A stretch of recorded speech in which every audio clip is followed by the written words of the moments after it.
ओम पितृदेवाय नमः। श्राद्ध पक्ष, जिसे पितृपक्ष भी कहते हैं, हर वर्ष भाद्रपद पूर्णिमा से अश्विन अमावस्या तक 16 दिन चलता है। यह काल हमारे पितरों की तृप्ति और आशीर्वाद पाने के लिए विशेष माना गया है। गरुड़ पुराण में कहा गया है, श्रद्धया यत् क्रियते तत् श्राद्धम, अर्थात श्रद्धा और भाव से जो कर्म किया जाए वही श्राद्ध है। महाभारत के अनुशासन पर्व में भीष्म पितामह युधिष्ठिर से कहते हैं कि श्राद्ध करने वाला मनुष्य पितरों, देवताओं और ऋषियों तीनों को संतुष्ट करता है। गरुड़ पुराण और विष्णु पुराण दोनों में उल्लेख है कि श्राद्ध से पितरों को शांति मिलती है और वे अपने वंशजों को स्वास्थ्य, आयु, संतान और समृद्धि का आशीर्वाद देते हैं। मनुस्मृति कहती है, जो श्राद्ध नहीं करता वह पितरों से कट जाता है।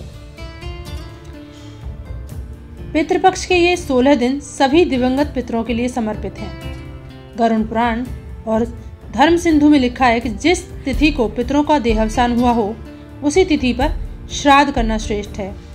अमावस्या का दिन सर्वपितृ अमावस्या कहलाता है और इस दिन जिनके पितरों की तिथि याद न हो वे श्राद्ध कर सकते हैं। आइए बात करते हैं आज के समय में श्राद्ध कैसे करें। कई जगह उल्लेखित है कि श्राद्ध सूर्योदय से दोपहर तक करना चाहिए। पूर्ण विधि संभव न हो तो केवल पिंडदान जैसे कि चावल, तिल के लड्डू और जल अर्पण भी कर सकते हैं। यदि यज्ञ या विस्तृत विधि संभव न हो तो केवल तिल और जल श्रद्धा से किया जाए तो श्राद्ध पितरों को तृप्त कर देता है। विदेश या व्यस्त जीवन में जो लोग हैं वे सिर्फ मंत्र जाप और जल भी अर्पित कर सकते हैं, वो भी मान्य है। इन दिनों में गायत्री मंत्र और ओम पितृदेवाय नमः, ओम पितृभ्य स्वधा नमः मंत्रों का विशेष महत्व है। कहा गया है कि गायत्री जप से पाप नष्ट होते हैं और पितृ प्रसन्न होते हैं। इसीलिए जब विधि पूरी न हो पाए तो जल अर्पण के साथ गायत्री जप किया जा सकता है।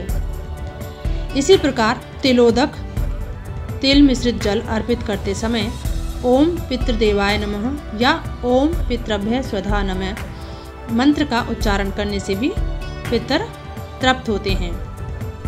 शास्त्रों में वर्णित है कि श्राद्ध काल में ब्रह्मचर्य, सात्विक आहार और संयम का पालन करना चाहिए। इस दौरान मांस, मदिरा और तामसिक भोजन वर्जित है। दान और सेवा करने से पितर और अधिक प्रसन्न होते हैं। पितृपक्ष का सार यही है कि हम अपने पितरों का स्मरण करें, कृतज्ञता प्रकट करें और उनकी आत्मा की शांति के लिए प्रार्थना करें। पुराणों के अनुसार पितर संतुष्ट हों तो देवता प्रसन्न होते हैं और जब देवता प्रसन्न हों तो जीवन सुखमय हो जाता है। इसीलिए हम सबको श्रद्धा से श्राद्ध करना चाहिए और अपने पितरों का आशीर्वाद प्राप्त करना चाहिए। ओम पितृदेवाय नमः।